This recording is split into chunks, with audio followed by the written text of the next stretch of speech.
চলো এবার বাড়ি ফেরার পালা। এবার লাস্ট টাচ আপ করছিলাম, আমি আমার পুরো রেডি হয়ে গেছিলাম। আর ওদিকে কর্তামশাই আমাকে তাড়া মারছিল বারবার যে চলো এবার চেকিং করতে হবে, ওখান থেকে ফোন করছে বারবার। এতটা লেট হতো না, কারণ বেরানোর সময় আমার মেয়ের ল্যাটিন পেয়ে গেছিলো, তো কি করা যাবে, ওই জন্য ল্যাটিন করিয়ে ওকে বের করতে হলো। চলো অনেক ঘোরাফেরা হয়ে গেছে, এবার বাড়ি যেতে হবে। বাড়ি গিয়ে আবার সেই লাইফ।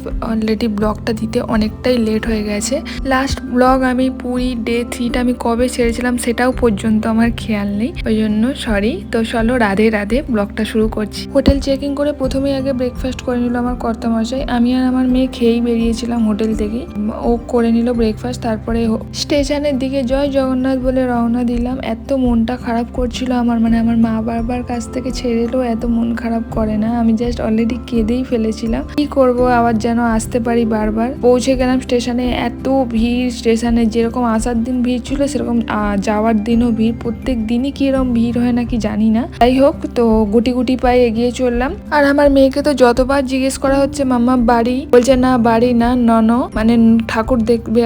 ও জানেই না যে ও বাড়ি যাচ্ছে বলে, ও জানে যে আবার অন্য কোথাও ঠাকুর দেখতে যাচ্ছি। স্টেশনে ঢুকেই দেখলাম আমাদের ট্রেনটা দাঁড়িয়েই আছে। তারপরে ওকে আমার কর্তামশাইকে বললাম একটা জলের বোতল নাও, তো আমরা জলের বোতল নিলাম। আর আমার মেয়ে একটা বাদাম প্যাকেট নিল। দোকানে ঢোকা মানে কিছু না কিছু তো নিতেই হবে ওকে। তারপরে চলো জয় জগন্নাথ বলে উঠে পড়লাম ট্রেনে। জয় জগন্নাথ বলে এসেও ছিলাম, আবার জয় জগন্নাথ বলে বাড়িও চলে যাচ্ছি। ট্রেনও ছেড়ে দিল, আর আমার মেয়ে তো আমার কোলেই বসেছিল। কি দুঃখ না মুখগুলো, কি কষ্ট হচ্ছে। তারপরে আমরা সবাই বললাম জয় জগন্নাথ। আমি জানি না আমার কেন এত মন খারাপ করছিল। তারপরে দেখতে দেখতে ভুবনেশ্বর পৌঁছে গেলাম। ভুবনেশ্বর পৌঁছেই আমার কর্তামশাইকে বললাম যে এবারে খাবারটা অর্ডার দিয়ে দাও। আমি তো অ্যাকচুয়ালি জানি না, তো আমার কর্তামশাই বললো যে ট্রেনেই খাবারটা অর্ডার দিয়ে দিই জোম্যাটোতে। প্রথমে একটা অন্য অ্যাপে অর্ডার দিয়েছিল, তো ওখান থেকে নিজেরাই ওরা ক্যান্সেল করে দিল। তারপরে আমরা জোম্যাটোতে অর্ডার করেছিলাম। তো কটক চলে এলাম। তারপরে এই অর্ডার দিতেই মানে ডিসিশন নিতে তো তারপরে নিলাম ঝালমুড়ি খেতে খেতে বাইরের নাজারা দেখতে দেখতে চললাম। এখানে মানে প্রায় ব্রিজের নিচগুলো না দেখছি প্রায় শুকনো, কোনো ব্রিজের তলাতেই জল নেই। আর এখানে জলগুলো দেখো এত পরিষ্কার, পুরো একদম নীল।